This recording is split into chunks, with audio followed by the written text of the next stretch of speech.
Canada is following the U.S. lead and rolling out a new set of environmentally friendly rules to cut greenhouse gas emissions from cars and light trucks.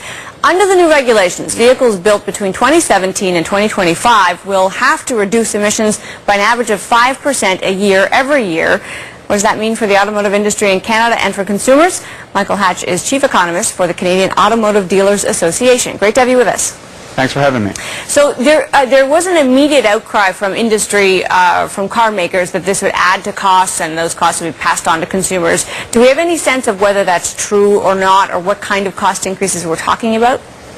Yeah, well, you know, this is a regulation that we've been expecting for some time, and I think it would be naive to assume that regulations don't have costs. There's going to be some costs associated with this. Some of the estimates that we've seen range in the middle of, 5 or 6% in terms of the increase of the price of a new car over the next 12 to 13 years, which isn't exactly astronomical. It's something that will be seen, but over the next number of years. It's not going to happen overnight. But set against the fact that over the past 20 or more, 25 years really, we've seen average new car prices come down, to historic lows in the past couple of decades. We've seen nominal prices flat for new cars over the past 10 to 12 years, and real prices have decreased as much as 40% in some cases.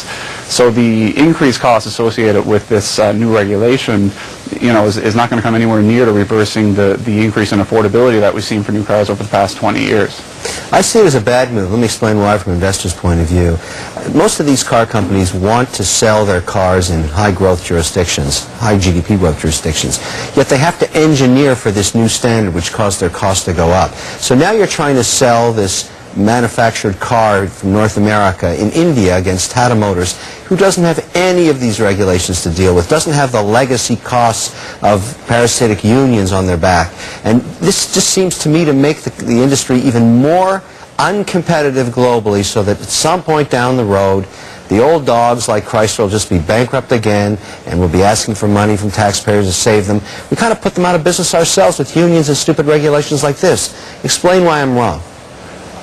Well, what we have is a continental industry here in North America. Most of our trade, as you know, certainly on the automotive side, happens between Canada and the U.S. In an ideal world, we would have one set of rules on a global basis.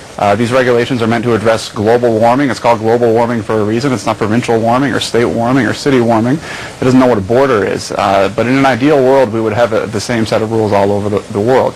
Obviously, that's proven impossible. So what the industry in North America and obviously in Canada has advocated for and has asked for is just a continental-wide approach, so that we've got the same set of rules in Canada and the U.S., and we don't have one province in Canada or one state in the U.S.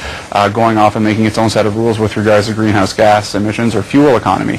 We've got 65 jurisdictions in North America, with the provinces and the states and the feds and the territories, and it would be absolute chaos if we had 65 different set of rules. So from the industry standpoint in North America, it's a good move. From the consumer standpoint, it means that there will be some incremental cost increase over the next decade, which if we achieve even, O'Leary-like levels of income growth on the negative side, we're still going to be able to cover that no problem. And we have the certainty associated with the North American approach to regulation. And for consumers, it means they're going to save money on gas, which obviously is good news. The other aspect of this, of course, is that oftentimes we see innovation come only when this kind of new regulation is put in place. So a search for lighter materials or a different way to do business in order to take the costs down. So is it possible that what we might actually see is creativity brought to bear here and costs actually declining? Right where we stand today, you could say if we had to implement these new standards, they would go up. But can't we count on a little bit of ingenuity here? Well, of course we can, and innovation is brought to bear on these questions. And when we have economies of scale associated with the entire industry in North America working under the same set of rules, then we can really bring to bear some cost savings. Some of the estimates, for example, that we're seeing today in the news with regards to the costs that these regulations are going to impose on consumers are very forward-looking, obviously. And the further you get from today in terms of looking into the future, the less reliable any forecast is going to be. But 20 years ago, a CD player cost $500, or a calculator cost $300. Now they can't give them away because innovation takes place, innovation exists, technology advances in a way that's non-linear, in a way that's more exponential, and costs are brought down as a result. Now, because we have the same set of rules with regards to fuel economy in North America, Canadian and American consumers are going to have access to all of those economies of scale, which really brings the sort of estimates for the cost increase that we're seeing today into perspective, and I would argue in the long run it's going to bring those cost increases down. You touched earlier on a very important point. You said this was a globally competitive sector. Automotive manufacturing is competitive all around the world. You have put a policy in place for one market, North America, and yet these burdens, these costs aren't going to affect at all regulations in India, for example, where they don't have to, or China, or in the Asian markets, where your companies have to compete. I think they're put at a huge disadvantage. And to your point of global warming, not everybody agrees. Go to the NASA website where the premier weatherologists, if you want to call them that, climatologists, are looking at it saying, we don't buy this. We don't buy this at all. So I'm troubled by the fact that you've got some group of scientists that don't agree, and secondly, you can't compete globally. It's all bad. I didn't hear any good news out of you. I'm sorry. Well, I'm sorry that that's your perspective, but I think it's important for me to clarify that we represent the retail side of the industry. I can't speak for the manufacturers. Obviously, the manufacturers, the vehicle manufacturers, are very important partners of the retail members that I represent.